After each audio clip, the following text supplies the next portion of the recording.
öz olsun. Yeter ki özü sözü bir olsun.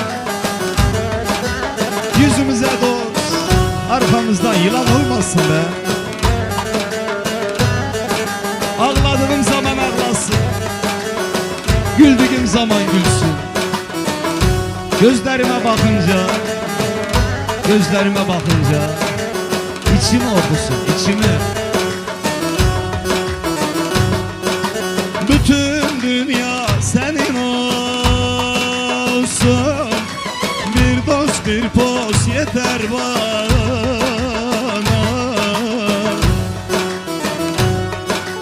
Bütün dünya senin olsun, bir dost bir poz yeter bana.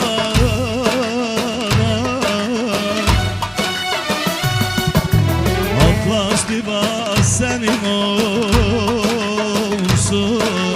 bir dost bir poz yeter bana.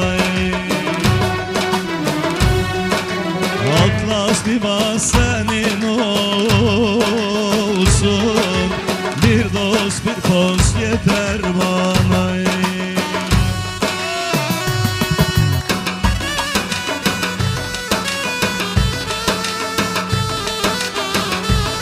Ne mutlu özü sözlü bir dost bulana.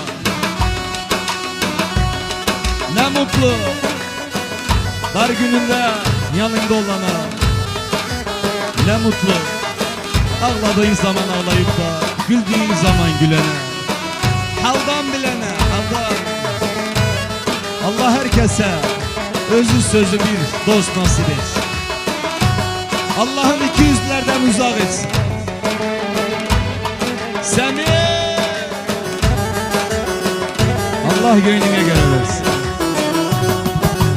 Beyler tahtından inerler, ayaksız ata binerler.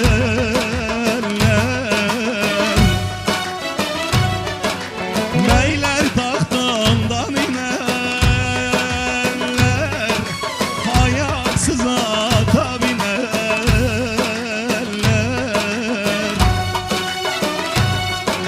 toprağa gömer dönerler,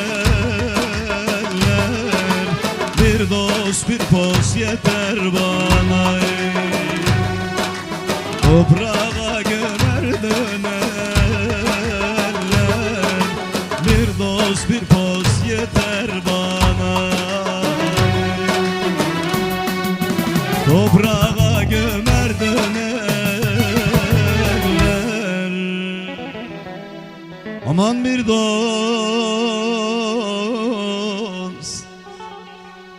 sadık bir dost, sağlam bir dost, bir poz yeter bana. Oy.